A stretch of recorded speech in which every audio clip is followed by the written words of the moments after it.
now we'll see the.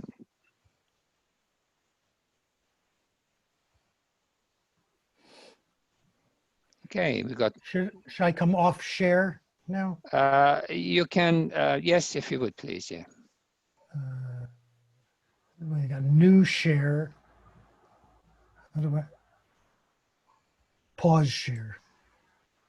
Your I think you screen have to sharing stop. is stop share there. Stop share. Thank you. That's it. So.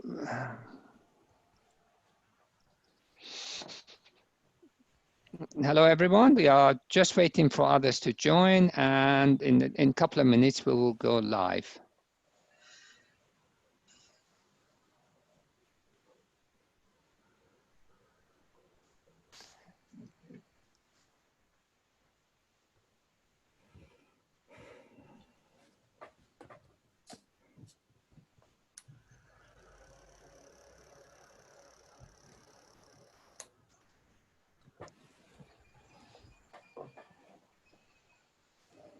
It's 1 minute to 2 o'clock, so hopefully we'll have another 5 or 6 people waiting to join. The transcript, are you going to start that over again? Because we got all of us trying to get it going. Of course, yeah. Oh, good. I hadn't.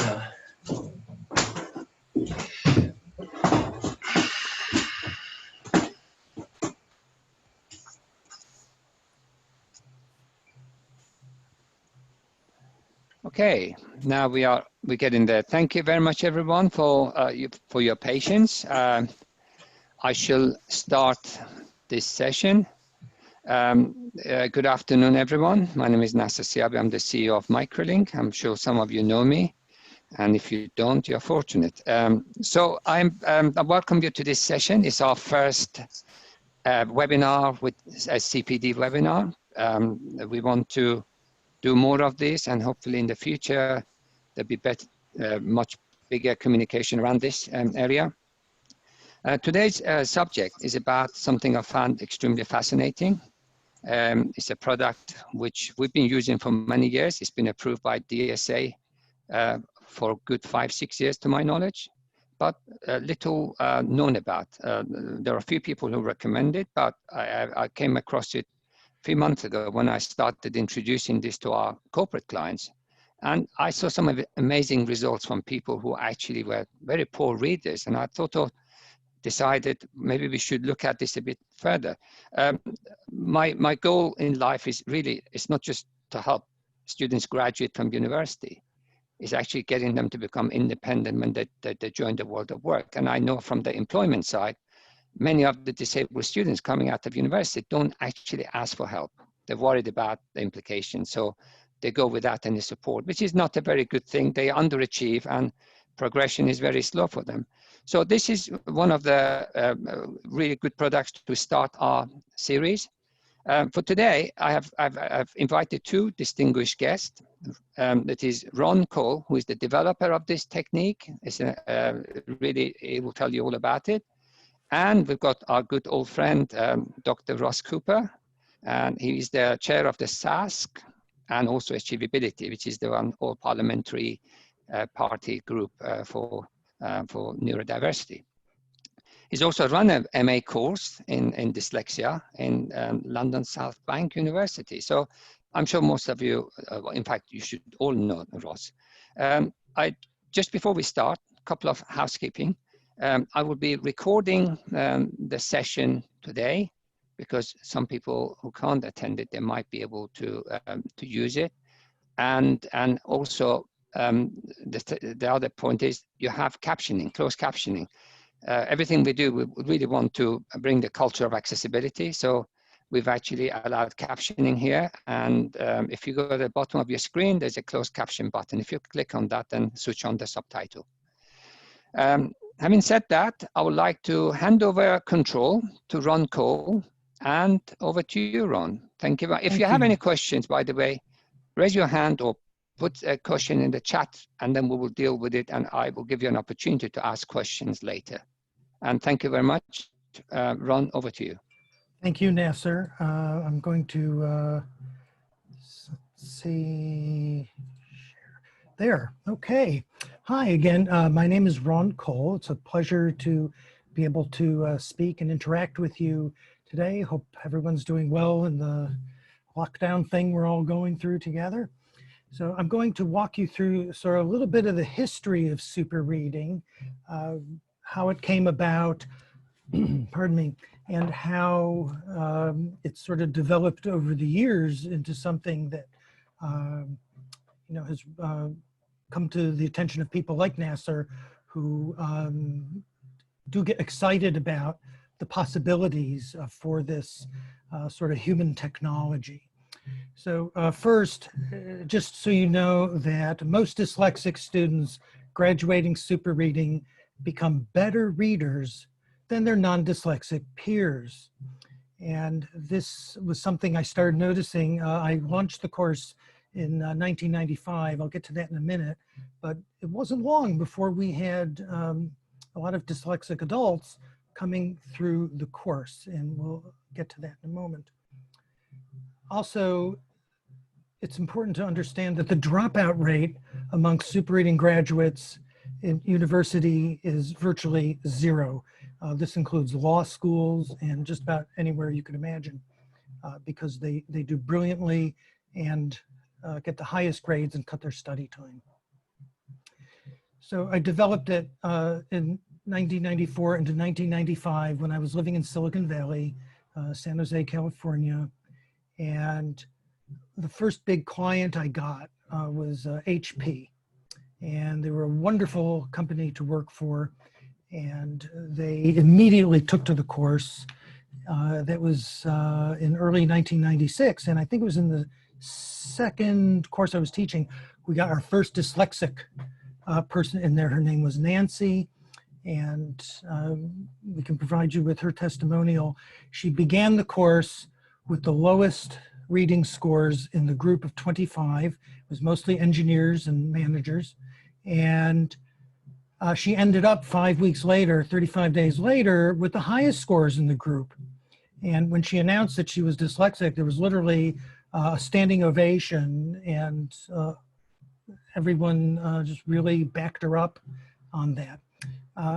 Leveraging the success at HP, we moved on to Apple and IBM, and that got us into most every high-tech company in Silicon Valley. Some are there on your screen. There's at least a couple dozen others that you may or may not have heard of, but the same story kept repeating itself. People would come in, and 5 to 6 weeks later, depending on whether there was a holiday, their reading improved 3, 4, 5, 6-fold. And often people who identified themselves as dyslexics would end up at the top, or certainly they would double, triple, and more their incoming abilities.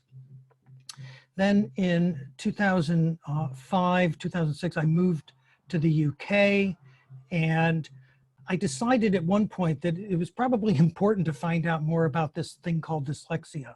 I didn't know much about it. I developed a technique which seemed to work well against dyslexia, and we'll get into that in a few minutes.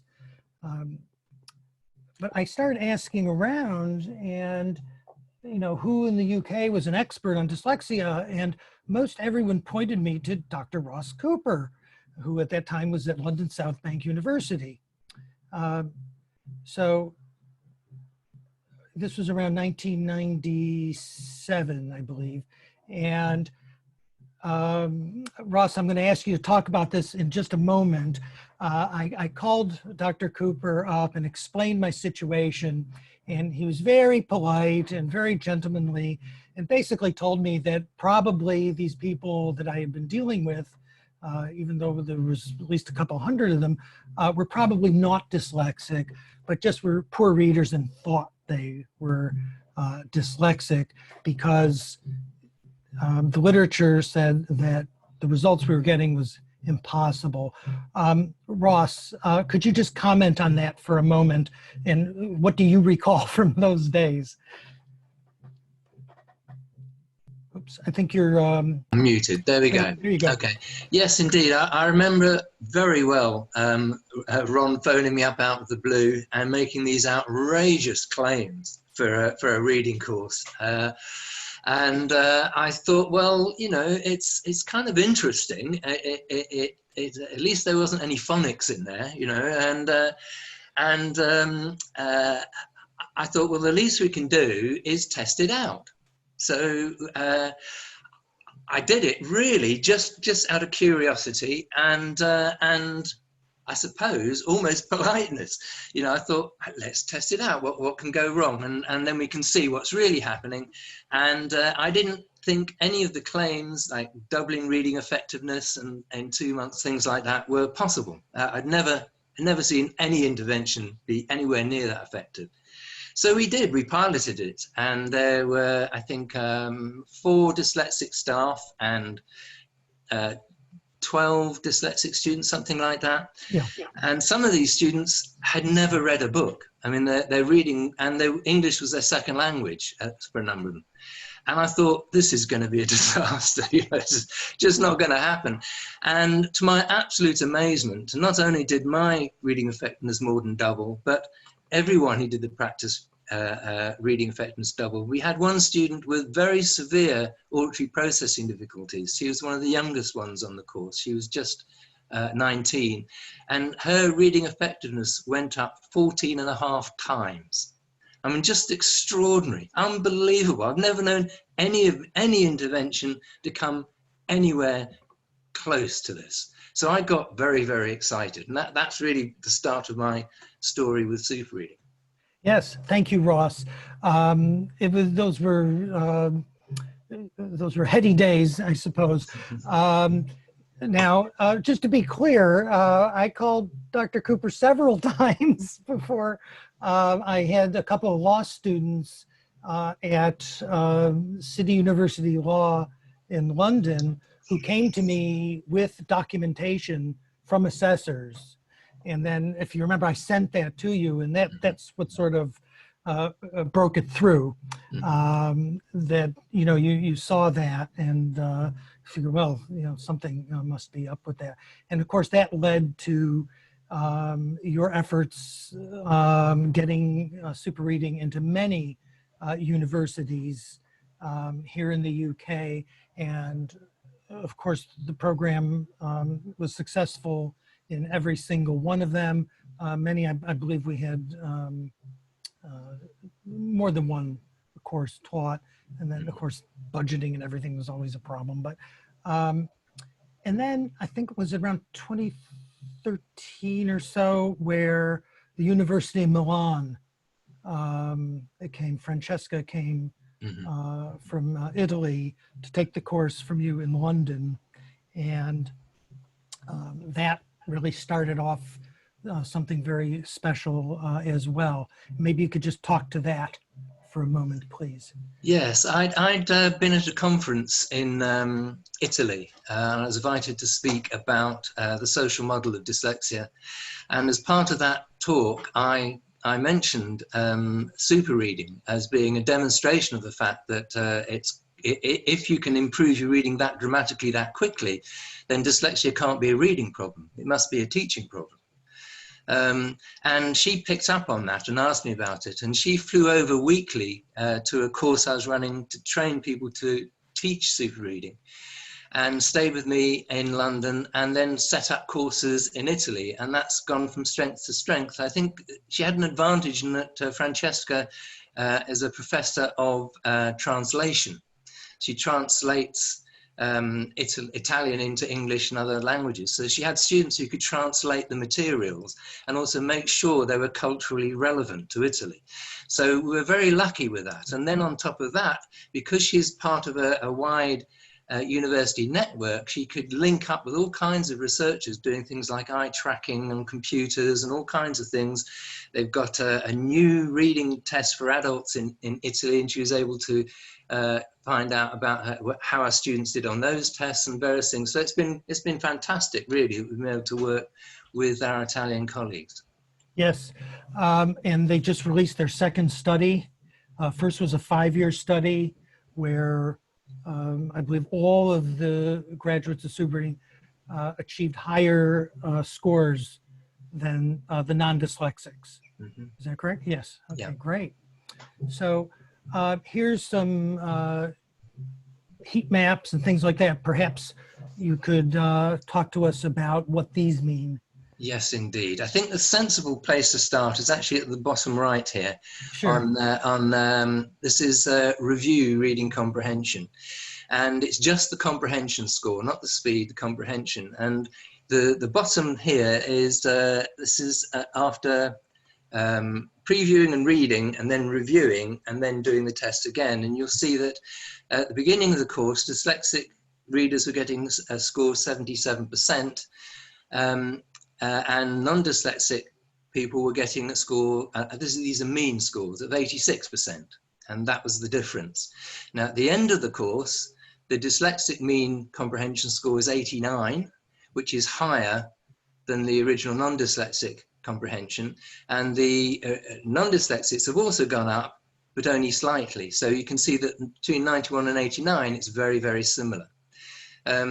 But what we find in every case, and Italy tends to present its data like this, is you can see that the score, whether it's speed or comprehension at the end of the course, is higher than the non-dyslexics were at the beginning of the course. Yeah, right. And that's the salient point, Yeah, isn't it? That yeah, absolutely. their performance is at least on par with that of non-dyslexics. Yeah. And in many cases, superior to. Yeah. Great. And then the heat maps. Okay, let me tell you about the heat maps. Now this blue one is computer tracking of their eyes. So you can, this is showing where their eyes are. The bigger dots are where they linger slightly longer, and the lines are when they jump. And you can see this is a review, the review process. And you can see that the left, just ignore the right-hand page for a minute. This is the whole reading test on the left. And you can see that it's dotted about, and they're clearly looking for particular bits of information. On the right, it's the last 15 seconds of their review. And you can see they've got some at the end, but they've got some at the beginning too. So they're jumping about, just picking up the information. And that's what most non-dyslexic people do if they understand what reviewing is. This A here, this is the dyslexic person doing a review on their first reading test. And you can see it's just, they're basically just reading the whole thing again, slowly. And the last 15 seconds, they're spending all their time at the end because they're just going through it again. They have no strategy. Now, at the bottom here is the same student doing their review on their last test. You can see that this looks much more similar to this. In other words, they've learnt more strategy. And if you look at the last 15 seconds, you can see they're picking information up from the salient bits of the text so that they get all the answers right. Now this over here may look kind of sloppy compared to this, but the reason for that is they've done this in about half the time the person did this, and they're getting more information. So you can see a dramatic change over the course in terms of eye control, but also strategy. Excellent, thank you. So we're done with that page then? Mm-hmm. Yep. Okay. And at the end, we can always come back to these pages if anyone has specific questions. So if you have questions, just you can even note the slide number, or you can just describe to us what you have a question about. I'm sure we can find it. There aren't that many slides, thank goodness. So I wanted to take a moment, again, thank you, Ross, for that cogent explanation, to what we're actually measuring, because there's a lot of different measurements out there for reading ability. And I remember some lively discussions we had back in the day about the RAT4 and things like that, that was actually almost meaningless to me, because what I was interested in was real world reading, and that's what reading effectiveness, or RE for short, is. So let's take a look at a couple of examples of what scores could look like. So when we go to the next graph, it makes some sense to you. So what we're measuring is speed times a combination of comprehension and recall. So it answers the question of, okay, I read at a certain speed and I took some time. What do I have to show for it, in essence? So let's look at some examples. If a person's reading at 150 words per minute, and they can remember half or 50% of what they read accurately, then our formula is that their reading effectiveness is, in this case, 50% of their speed, or half of 150, which is 75. Let's look at another example.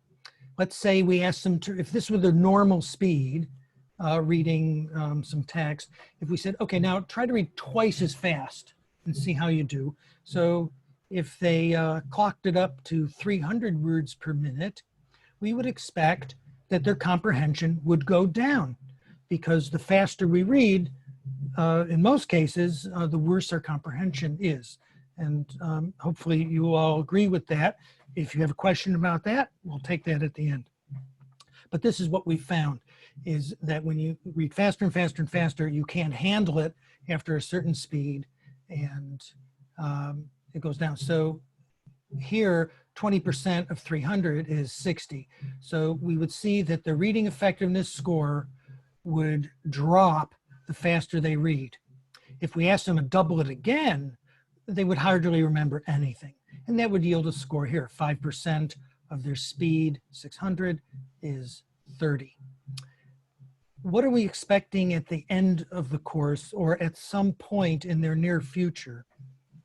That they should be reading somewhere in the range of 600 words per minute with at least 90% comprehension recall, which would yield a score of 540. 90% of this speed, 600, is 540. And these are the kind of things we see.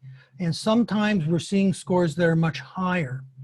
But please understand, and you'll see this in the next slide, is that when we test, and Ross alluded to this earlier, is we test twice. We have them go through it first, all the way through, straight through at their normal speed, and we time that. And then they answer 10 questions about that reading material. And all the tests are within 1 or 2 words of 400 words in length. So it's easy to figure out these scores. So reading effectiveness is really a combination of a first test and then a second test where they get a second go at the information, and then again answer the same 10 questions. And I'll just add that in the first year of teaching this, I used some standardized tests, and they were multiple choice, and the scores were quite high. And someone actually brought up, this was back in California, that since there was a limited number of choices, you could take an educated guess and at least eliminate one of them, and then you had a 50-50 chance of getting the right answer. So at one point around 1997, I changed the testing to fill in the blank, and the scores dropped significantly. But all the scores you see have been that way for 8, 9, 10 years by the time I met Ross Cooper, Dr. Ross Cooper, and so that was a more accurate way of judging. Because in real life, if you're having a conversation with someone, the answers aren't hanging out there in front of you, and you get to choose the right one. You have to dredge it up from memory. Okay, so what's our procedure? They take a first test where they read the essay straight through and then answer the questions, and then they do what we call a retest of the same information, where they read the essay for information they feel they didn't get the first time, and then answer the questions. The only place that they're timed is in the reading of the essay. They can take their time answering the questions. Okay, so now we're going to move on, and here's some information that Dr. Cooper put together, and I graphed it out. And again, Ross, I'm going to hand it over to you, and if you would take us through what all this means here. And you can see I labeled the groups here, so it makes it easier to talk about. Ross? Okay, if we look at the 2 columns above A, the letter A, This was just over 300 people that I'd managed to get to do one of our reading tests in exactly the same conditions that we do them on the first one on the course. It's a control group in the sense that it's to compare with dyslexics. It's not a control group in the sense that they went through the same course. All they did is the same test. I also ought to say it's not a random sample of people. Ideally, it would be a random sample of people, but I found it very difficult to get hold of a random sample of people. What I could get hold of was mainly teachers, and mainly teachers in relation to dyslexia. So the vast majority of that 300 people are people who are well educated and have presumably better than average reading skills. But I used them to standardize anyway, because that's all I had. So I had something to gauge it against. Their RE scores, the reading effectiveness scores at the beginning of the course for this group of 300, the mean RE score was 99. And when they did the retest, their mean review reading effectiveness was 209. So that gave us the kind of mean benchmarks. Now, there are also a number of non-dyslexic people who've done super reading. So we can look at how they did. And I see I've missed the detail here. Above B, the blue column should say 111. That's my fault, but that's an old number from somewhere else. But you can see it's the columns in the right place. That was their mean baseline score. And their mean baseline score for review reading effectiveness was 188. Okay. Mm-hmm. Now, if you compare that to after the course, the reading effectiveness has gone up from 111 to 138, the mean, and the review gone up from 188 to 411. So that's how they progressed. Now, the next two sets are dyslexic students. And under D, this is the initial test of the dyslexic students. Again, remember, this is mean scores. So it kind of averages out those who are very poor and those who are actually quite good. And we'll look at that in more detail later. So the mean score of their initial reading effectiveness was 77. And their review mean score, reading effectiveness, was 152. At the end of the course, the mean reading effectiveness score had gone up to 130, which you can see is considerably above the 111 and the 99, which these other groups got. And their review RE is 347, which again is dramatically higher than the non-dyslexics got at the beginning of the course. So you can get a sense of the power of the course for anybody, but just what a dramatic impact it has for dyslexic people who've always either been at the bottom of the reading pile or believed they were at the bottom of the reading pile. And one of the interesting things about this research is I've discovered, much to my amazement, that non-dyslexic people aren't actually very good at reading. I just assumed they were good at it, but they're really, really not. And we can see that quite easy when we look at the data. They're better than dyslexic people, but it's quite easy to overtake them. Yes, thank you. And I think that's the whole point here, really, is that with relatively minimal effort. I mean, Ross, is there anything complicated in super reading? No, it's not. It's a matter of doing it. Yeah. It's quite hard to get people to do simple things sometimes, but it's simple. Okay. Yes, and it's and it's not drudgery, and it's not torture. We'll look at the IHOP. Most people say it's fun. People love to do it. We'll take a look at that in just a minute. It's also empowering. I mean, I've got a student at the moment who is, and she's halfway through the course, and she emailed me. She said, "I'm feeling so clever. I've never felt clever. You know, I always thought I was a bit stupid, and you know, but here I am. I'm feeling clever. It's amazing." Yeah. So self-esteem is a big issue too. Yes, and then there's of course a spillover effect. Once they realize they are clever and they are intelligent and everything like that, then all the subjects begin to get easier because, let's face it, the level of belief we have is our personal ceiling for what we allow ourselves performance. Yeah. So just briefly, Ron, this particular student says she always said she's a slow reader. When I measured her reading, she actually wasn't a slow reader, but she believed she was a slow reader. But she's just read a book. She said it took her 1 hour and 5 minutes. It's just, you know. Yeah, it's for most of these people, it's unbelievable. It's I remember unbelievable. that first class we had. There was a lovely lady. Was she in her 50s or something? She had never read a Never read a book. Thank you. In her entire life, but she did during the course. And I mean, the tears everyone had was so emotional. And then it brings us to our only real lament in the course is people get this faraway look and say, where would I be today if I had had this, you know, back in my youth? But now we can give this to people in their youth. So there, you can't go back in time, but we can definitely move forward. Okay, and then Ross, if you just want to. Okay. This is a mean reading effectiveness represented as percentiles.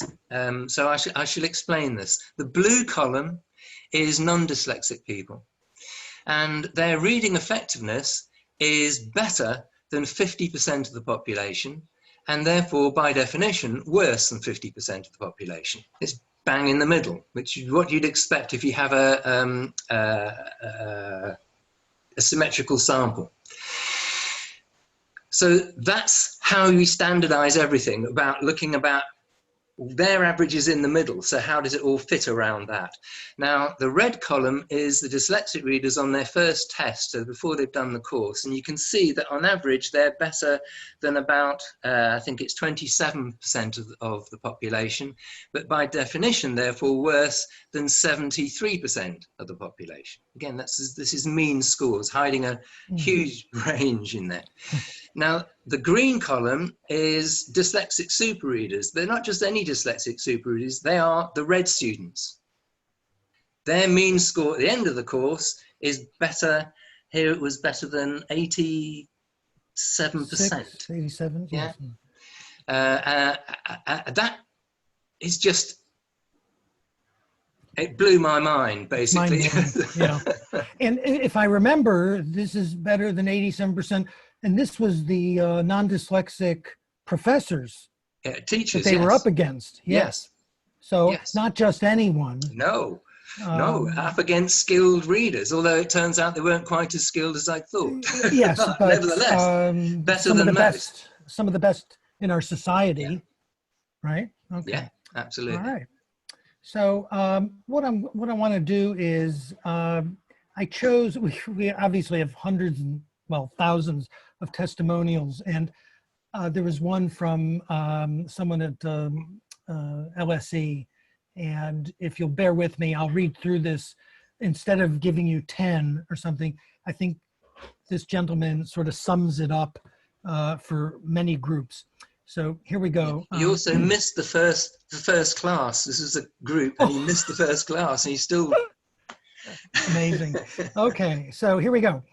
Dear sir or madam, I took the super reading course in the autumn term of this academic year.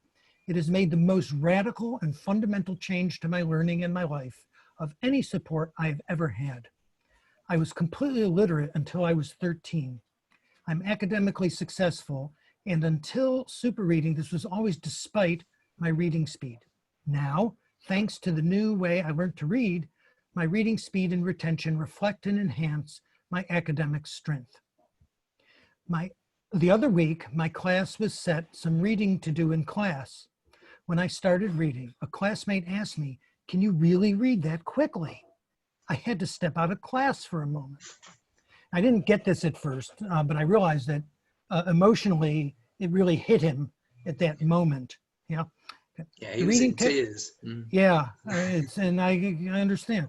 The reading technique is not the only benefit of the super reading course. It taught me a host of other learning skills about my learning style. I have to move some things around here. While the section of the super reading course, which taught me why memory maps and such work and how different people's brains respond to different learning techniques, for instance, tactile, auditory, and visual, enabled me to understand what worked best for me and expanded the range of options available to me to learn in new and more suitable ways.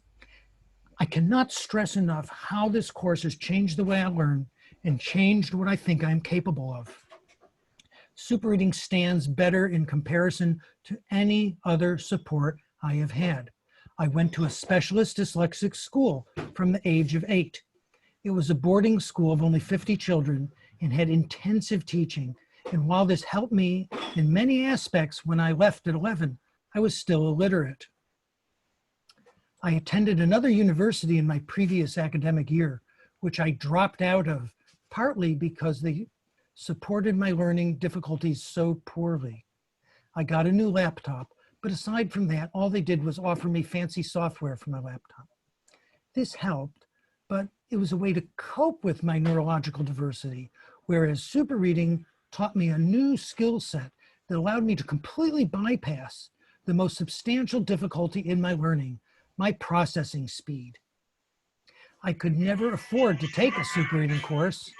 I didn't even know they existed, or that I, as a dyslexic, dysgraphic, dyspraxic, dyscalculic, developmental coordination disordered, and Asperger's person could possibly use a course like this, or that it would change my life in the way it has. I have encountered no more substantial enhancement of my learning ability than super reading.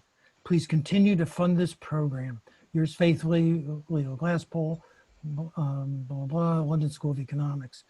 And I think the part that makes the most sense here is this. You know, here isn't your average or run-of-the-mill person. Here's a person with a number of challenges, and yet he did brilliantly. Ross, do you remember this gentleman? I remember him very well indeed, because he kept in touch, and he was, when he started, he was incredibly disorganized, and I thought, you know, I don't know how this is going to work for him, but he just got excited and got into it and made dramatic progress. I mean, I think his reading scores something like 4 times what they were at the beginning. Yeah. Right, and this is typical, isn't it? Yeah. So this is why I chose this one, because there was so many things. He went to a specialist school, they couldn't help him. The university, they couldn't help him.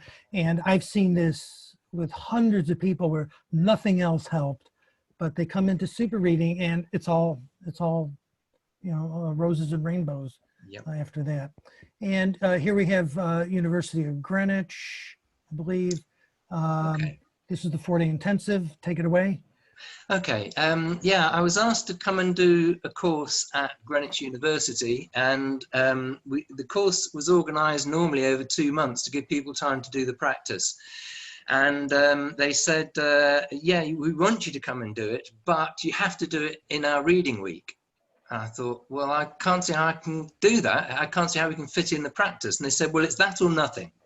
So I thought, well, if it's that or nothing, we'll see what we can do. So I thought about this, and I thought the way to do it is to build the eye-hopping practice into the actual sessions in short bursts, so that I could watch how people were doing it and make sure they were getting the maximum benefit of it. We did that, and I got it all organised, and then they phoned me up on the Friday and said, you know, I said we've got 5 days. Well, we've got 4. So I thought, well, you know, in for a penny, in for a pound. Anyway, these are the results from the students. And unlike the others where we looked at the mean score for large groups of people, this is individual scores. And there are 14 people on this course. And the blue score are the individual scores going from the lowest up to the highest. Now, these scores have been standardized. If you're not clear about what standardization and standardized scores means, it doesn't matter. I'm going to explain it. Now, the green line running from the left where it says 100, that's the mean for teachers.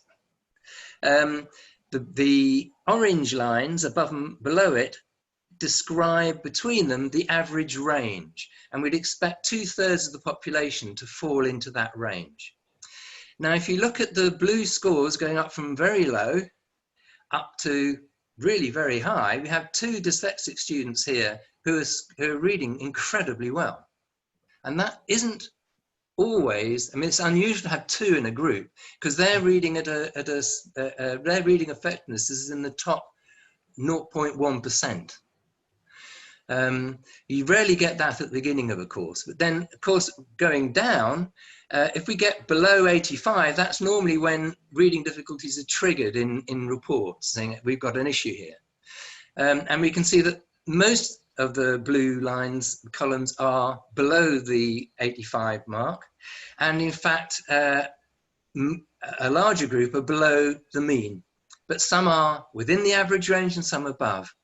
Now, at the end of the course, the red scores are the same students at the end of the course. So if we take number 1, for example, number 1 is still quite a poor reader, but compared to where they were, that's a dramatic improvement. It's more than double their reading effectiveness. Mm-hmm. Now, what I recommended for that person is that they do the course again. I had a student who did the course with me. He was an MA student at London South Bank. He then went to do student support at LSE and ended up coordinating super reading courses. I used to do 2 a year at LSE. And he would sit in. He said, well, I might as well do it again. It can't hurt. And in the first course, he more than doubled his reading effectiveness. In the second course, he doubled it again. He did it a 3rd time and doubled it again. So, you know, I think we're very happy with our results, but I imagine we can do a lot better if it's, you know, if it's part of an ongoing program. Yes. But if you look at the red columns, look across the red columns, you'll see that there's only 4 which are below the mean. All the rest of us 14 now are at the mean or above it, and more than half are above average. That's above the top orange line. And we've got 1, 2, 3, 4, 5 of them now reading in the top 0.1% of the population. Yep. And because this course works so well, and it took less practice time because it's more intensive, and this is what I based the online course that I developed on, the 4-day at Greenwich. Right. Okay. Thank you. And it just goes to show how powerful IHOP is, and we'll take a brief look at that. Let's see. Yeah, in just a moment. So yeah, I mean, amazing results. And again, I'm so glad you brought up the fact that that person was able to go on, because at the end of all the courses that I ever taught, I always told people, look, as amazing as the results are, you're only at the beginning. You know, and I have had callbacks from people who continued to do IHOP and follow the best practice, and where they took a couple tests with them, again, they doubled again everything. And so we had REs of some of these people, you know, well over 1,200, 1,400, and things like that, where within the first 5 weeks, they managed scores in the 800 range. But then we don't know what the upper limit is. No. We just don't. So in a nutshell, in the course, what they're doing is, just so you have some idea of what the course is about, we teach them to preview, to look ahead in specific ways at the material, so they know what's coming, so they're not shocked by it. And then they read, and we teach them how to guide and focus with special techniques. And then what we call parroting, which is feeding back to find out, you know, what do I remember? How good is my accuracy? And then to go back and review the information, especially if the parroting shows you that you missed something. And then to embody the information. And we have memory techniques in there, which again, I think people find quite fascinating. And I love putting the memory techniques in because they work very quickly, and they give people a good sort of And they're very visual and very dyslexia friendly. Yes, yes. And they're able to just remember things brilliantly right away. It's like right out of the box. And that gives them puts them in a good place to wait for the reading to kick in, because that's not quite as instant. You know, that takes hours of practice. The memory is like minutes, and you're doing amazing things. Okay. And then when you put it all together, we call it the PREPARE formula. Okay, so it's easy to remember. Okay, and here's the reading journey. Preview, you might find out that it's something you don't want to read from the preview, so you drop it. As you start reading, again, you might find out this really isn't for me. I'm sure you've all had emails like that. Parroting, if it's important, something you want to remember. Sometimes you're just reading something just to get the idea, and then you might go back and review it, and it all leads to embodiment for information that you want to hold on to for long term. Okay. And let's take a look at IHOP now. This is our secret sauce, and this is what really, amongst all the other best practice tools, IHOP really sets super reading apart from everything. And it, back in 1994, I had heard years before that the secret to good reading was if you could sort of pick up multiple words at a glance. No one was doing it, but I heard that rumor.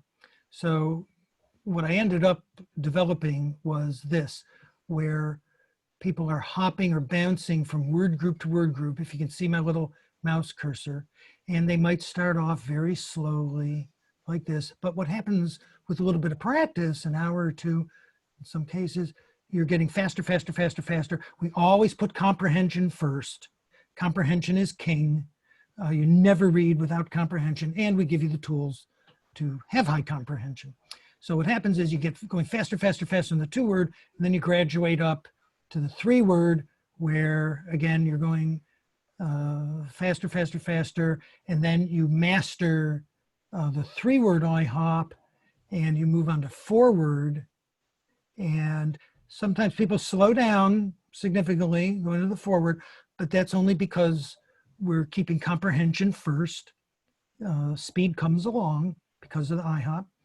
And eventually, after another few hours of practice, they're going to get fast on the 4-word, and they go up to 5-word plus. And when you can go at this speed, if you can see my mouse cursor, you can't pronounce the words that fast in your head, but you can get all the meaning. And this is the secret sauce, is to be able to read faster than you can speak the words in your head. Otherwise, that's your barrier. If you try to read, if you remember the chart we had before for the RE, if you try to read over 300, 400 words per minute, you've hit that barrier. You can't say the words that fast. But here, you could be reading at 600, 800 words per minute, and you're getting it all. And then this transfers to what we call regular reading on a page, a screen, whatever. And that's IHOP. We have. Can I say something about it, Of Ron? course. Yes. One of the accidental benefits of IHOPing, because it wasn't designed to do this, is it eliminates a lot of visual stress problems. When a lot of us who are reading find that we miss out lines, miss out words, because it's hard to coordinate the muscles of both eyes and take that information in. And when you learn to do IHOPing, because you're doing controlled jumps following your finger, you learn to control the binocular vision of your eyes much more accurately. And that stops text moving around, it stops things jiggling, and enables you to read much more effectively. And I think there are some others I've come across, when I was doing research about speed reading, where they put things up on a screen and you have to kind of try and absorb it, and they speed up how many words, and I'm sure that's of some benefit, but because your eyes are fixed, it doesn't eliminate the tracking problem. Right. whereas this does. And that's so important for dyslexic readers. Thank you. Thank you. And again, it wasn't designed for this. I didn't know what dyslexia was when I developed this. It was just one of those serendipitous type things. Okay. And then with that, they're able to do what we call pattern reading, where you're reading down a page and your finger is doing this, absorbing the words, because it shows you how to read pretty much in both directions. And then as the skill evolves, it narrows. Your finger doesn't have to go, or cursor doesn't have to go as far to the margins. And then for some people, they can actually pick up multiple lines at a time in text. And eventually we get to just a gentle curve down the page. And this is where the speed comes up. The comprehension is always at least in the area 90%. And this is why people rave about the course, because we just opened it up to them. So let's see. Can I say I'm gonna go past that. Yeah. Okay. Just very quickly, just so you know, when the non-dyslexic people do our reading tests, the mean comprehension score is 55%. Oh, right. So if people are getting 90%, that's huge. Yes. Yes, it is. Thank you for adding that. So what we have are the big five here. We give them tools, which you've seen some previewing, things like that. IHOP, which you now have some notion of what it is. We give them strategies for studying that take a lot of the stress away from studying. We have our online tests, which show progress. And then we have memory tools, which makes preparing for exams much easier. So also, actually, before I go there, what I was planning on doing was showing how, I think I'll take 1 minute to show how you can make your own IHOP, if that's okay. And then we'll take questions. So here's an article called Why Geese Fly in a V. I'm highlighting it and copying it. I just hit Control-C. Take that away and bring up, where is it? Here we are. Uh-oh. We can't see this, Ron. Right, okay. Need to share your screen? Yeah, I will in just a moment anyway.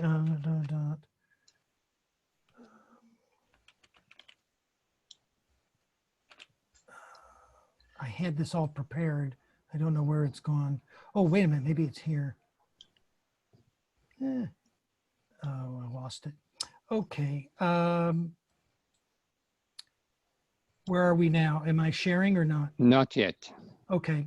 What we'll do is, I lost the site. Instead of going for it, we have a way for people to take any content that is editable that they can grab, and they can put it into this website. Maybe what I'll do is, while we're taking questions, I'll bring that up and get it ready. And then I'll show you, they can create their own IHOP with color backgrounds and different fonts and everything like that.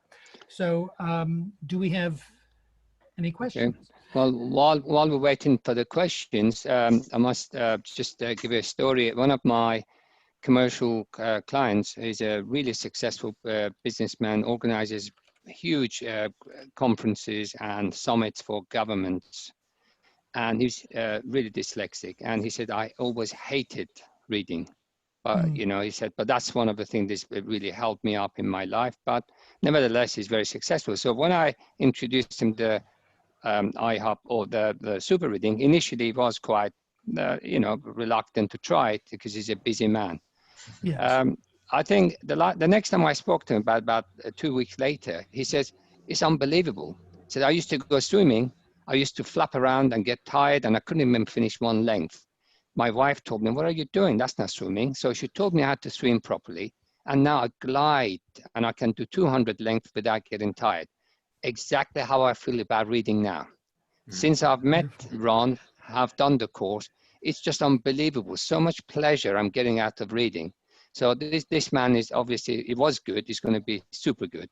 Anyway, there are two questions, if I may bring them back. Richard Fletcher, how do results hold up outside the test environment? How does your method of measuring reading effectiveness compare to those of SASC approved list? That's for Ross, isn't it? It should be, yeah. Yeah. One of the problems, I remember talking to somebody from the Dyslexia Institute, John Rack, Dr. John Rack, and I was talking to him about super reading, and he said, I want to make some comparisons with other research. And I said, what we're doing is we're timing and we're doing comprehension. And he said, A, there's very little research into real reading because it's so difficult to do. B, that sounds really interesting, but I can't believe it. So it's a real problem. I've taught people to assess for reading using the SAS things. I was a director of SASC, I'm not anymore. And they have particular tests, and those tests have come from the mindset of thinking that the problem that dyslexic people have is phonics, that they can't do phonics. So therefore we need to test things like non-words and pronunciation of words and that kind of thing. And then when we're looking at comprehension, that's a whole other kettle of fish. So we need to look at what is their comprehension, but they don't time it. So those tests, in my opinion, are really pretty pathetic. They don't actually test real reading. What they do is they line up with all the research about single word reading, so that they've got a database to compare it to. But it doesn't translate into real world reading. And what super reading does is really translate into real world reading. And you can see people taking off on their courses. And I remember having a discussion with some students, this was at LSE, and they said they've noticed that, the only people, or nearly the only people who ask questions in the class are the people doing the super reading course. And it turned out that they're the only people who are actually doing the reading, because all the other students were faking it, bluffing their way through, you know, because they physically couldn't do it.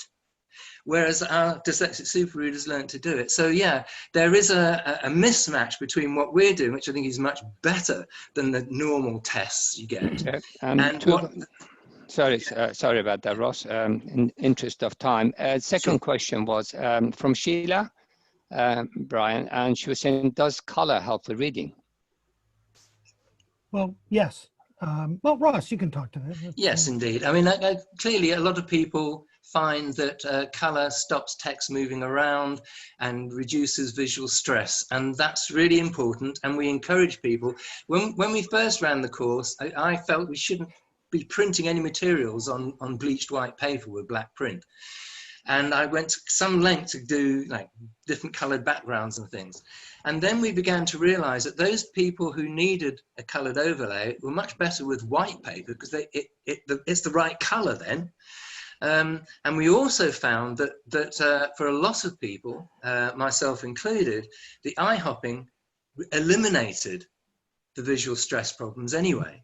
So yes, we encourage people to use colors if it's of benefit. We also encourage people to experiment as they go through by seeing if they still need them.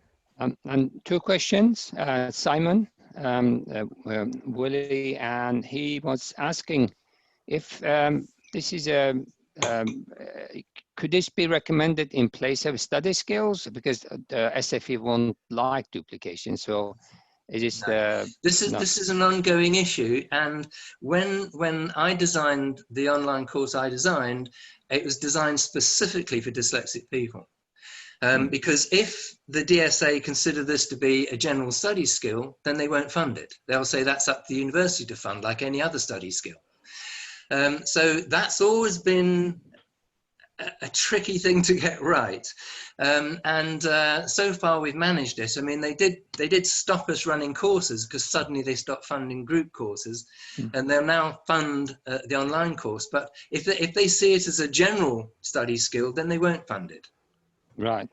And the second question from Simon: what's the minimum age for this course for his children? We've had really good success down to age 10.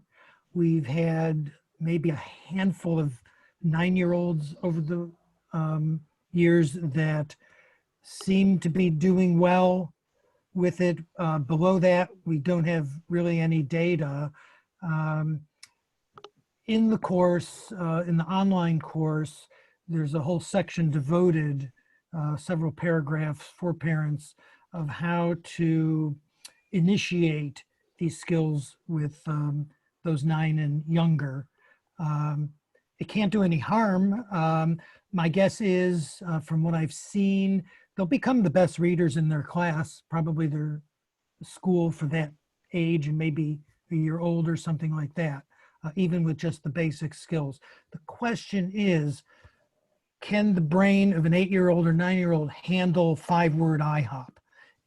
We just don't know. Hopefully, we'll have some research over the next few months on that. Maybe by the end of the year, we'll have some data for that. Simon, the answer is 10. It's a good try. It's an online course, and I think Ron has been running a special discount for families, especially young kids. So we will send you the information where you can log in and give it a try. There are any more questions? Let me see. No, they're all finished. So it's perfect timing. Can I just say something about the lower end? Because when we ran the pilot course, as I've alluded to before, my assumption was that because super reading is about visual recognition, you have to have a minimum amount of visual recognition to make it work. What I didn't know is how much you needed. And there were certainly 3 students on that first course. I thought they know hardly any words. How on earth is it going to work for them? And I thought it wouldn't. It did. So I was quite shocked by that. And so we know there's got to be a lower limit. We just don't know where it is yet. No, but look, we got 2 questions, and one is from Sarah and asking, can it be done in secondary schools? As it happens, I am speaking to some multi-academy trusts, and they're really, really interested. And I've already started some teachers, English teachers, who advise independent schools on English. They've also played with this, and they're really fascinated. Even though they haven't finished the course yet, but they find even the techniques has improved their reading quite a bit. And sorry, and one more thing before I pass it to you, Ron, I apologize. Sheila wanted to know what the cost for the assessors are, needs assessors. They will have a free token to try it themselves. If you don't know how to do it, then you can't recommend it really. It's not, and having a busy life as an assessor, reading so many reports, it definitely will help you out. But anyway, Ron, please go ahead. Secondary schools. Over the years, there's 3 or 4 secondary schools. This was in America, where we temporarily got super reading in there, and they saw the highest test scores in their history. And the kids broke every kind of record.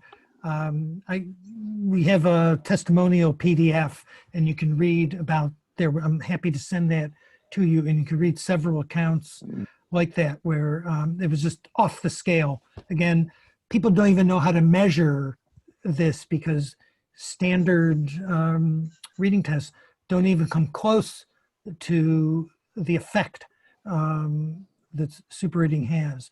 I found where the Hopify page is. If anyone wants to hang on for a minute, I can show it. Of course. Ron, I have to jump out, but Yes. Connor will actually take this. And thank you again for your time. And Ross, it's great to see you again.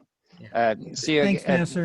Thanks everyone for your time. Hopefully we'll be in touch with all the recording if you want to watch it again. Thank you. Okay. Thank you. Okay, so what I'll do is, if anyone wants to, if you're curious about what the IHOP looks like, if I can just find it now on here. I had it up. Hold on. Let's see. So there it is. Someone tell me, can you, where is, oh, here it is. Share. Nope, that's not it. Okay, it's hard to see. Hold on. I'll find it. Well, there it is. Someone give me feedback. Can you see Hopify app yet? No. No. Okay. Hold on. Try this again. Where is this? Thought this would be easier. Ron, Yes. Ron, just while you're trying to sort that, Sarah's actually asked the question. Is this something you would look to implement to students in secondary schools, for example, preparing for exams? 100%. They will ace their exams. And our research has shown that study time with that is cut anywhere from 25 to 60%. So I'm trying to figure out, everything's in the way here. Hold on. I got to get back to this.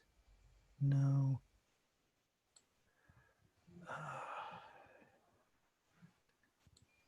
Okay. Share screen. I think I found it. Okay, I just got to bring it up. There. Can you see the Hopify app? Yes? Hopify app, yes, yes. Excellent. Okay. So before we had an article up about geese. I copied it. I pasted it in now. Here we choose what level of IHOP we're on. Let's just take 3-word. Line letting is the space between lines up and down. Letter spacing will start at 0 without a color background in Arial. And let's just hit the Hopify button and there you go. It's taken that text and converted it into IHOP. Can everyone see that? Yeah? Yes, I need feedback to make sure. Okay, great. I can see it. Yeah. Okay, so let's go back now. Let's choose a different font like Comic Sans, and let's take a color background like light green, and let's put some letter spacing in there. And let's hit the Hopify button.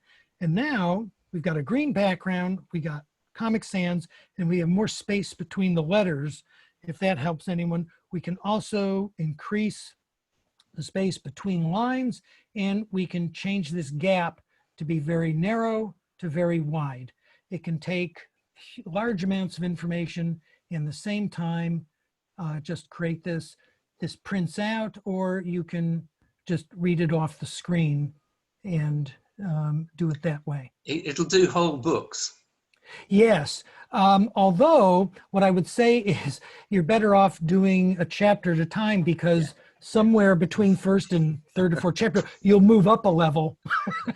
You'll go from 3 to 4 word. So that was 3-word. Let's just quickly look at 2-word. Okay. And let's increase that up to like 6-word. And you can see grabbing all that information at once is just such a benefit. And this is where the speed comes in, again, because comprehension always comes first. Always putting comprehension out in front. That way, as your speed increases from the 2-word to the 5-word plus, the comprehension stays and grows as you go. And what we're hoping for, so we don't know the lower limit age-wise, and we don't know the upper limit reading effectiveness-wise, that if people keep going with this, and that's what we hope to learn in the secondary schools. Oh, Ross, one other thing. I remember you did some post-course interviews, and you found out, what did you find out about how much IHOP they were actually doing? Oh yeah, that was interesting, because they're supposed to do a minimum of 40 minutes a day on the old group courses. And when I actually asked them in such a way that they could be honest how much they were actually doing, they were doing considerably less than that. And what we found is that 20 minutes a day actually enabled them to double their reading effectiveness. But in the 4-day intensive, they only actually do, I think it's about 8 hours practice, and that does it. But it's because it's so condensed. Yes. Yeah. Thank you. So what we find is that even under the worst conditions where no one's monitoring and they're doing less than half of what we asked them to do, we're seeing the most incredible, unbelievable advances in their reading abilities. Mm. So if people really take it seriously and they can, so the thing about the Hopify site here is any text you can grab or scan and put in there, that's text you were already going to read. You're already committed to reading that or interested in it. So it's not really taking any more time in your day. It's only saving time, because how long does it take? You know, you grab the text, you put it in, you hit the button. And one of the last things we're working on, we should have it ready soon, is when you come to the site, there'll be a cookie that remembers your last settings. And it's the last thing we're working on now. Everything else, we got all the fonts, got all the different colors and everything. But because there's a number of things here, they have to be reset each time. It only takes a moment, but still we're trying to make it as, you know, user-friendly as humanly possible. On Ross, we've just had another question from Sheila. It says, can you scan a document and do the same, or do you need to transfer it first? Only with character recognition. It has to be something you can grab. It has to recognize the text. Yes. Yeah, you can't put like a PDF or a picture of words in. It has to be words that, if you can see, you're grabbing them, right? Yeah.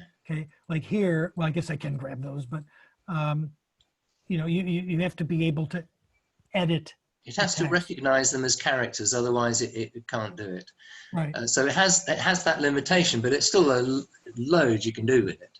And it's certainly also true that those people who do the most practice make the most progress, but also those people who do practice with stuff they want to read make the most progress. So using the iHopper is a really good thing. I find that most students don't, because it's just like an extra thing they feel they've got to do.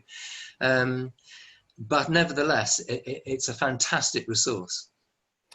And one other thing was, you mentioned to me a couple years ago that the worse the phonological processing, the better they responded.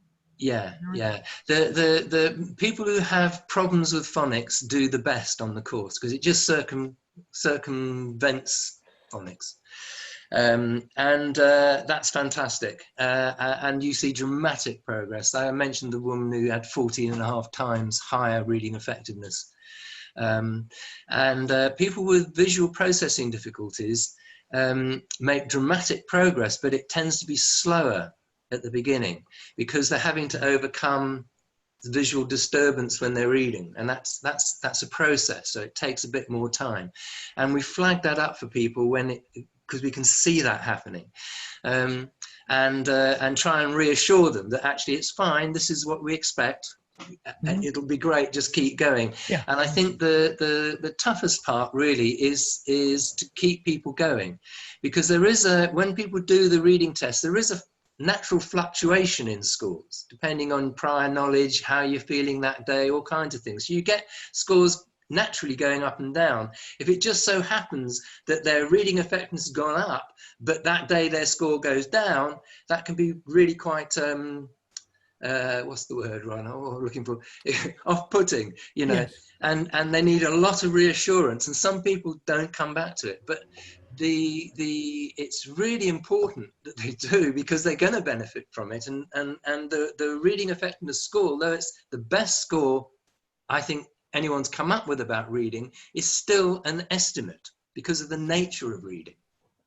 Right. And because they're reading about things that they shouldn't know anything about, it's probably an underestimation of their actual skills. If we could test them on, you know, what they're used to reading or the subjects they're interested in at university, whatever, I'm sure we would see even higher scores, but that's a lot of work. They used to see this when I used to run group courses in universities. If one of the tests, because they often vaguely scientific. If it happened to be in an area of their expertise, their scores would all shoot up. So I have to say, like, what course are you doing, and make sure that isn't the last test, so it artificially amplifies or whatever, you know. But yes. Right. But it all works out and everything. Yes. Are there any more questions, Connor? None in the group, no. I think that's all Okay. sorted. Well, wonderful. Then, this is fun and a privilege to be able to address this group. And thank you very, very much for your attention and participation. Fantastic. Thanks very much for attending. Thank you. Thank you. Thank you. Bye-bye. Bye. Bye.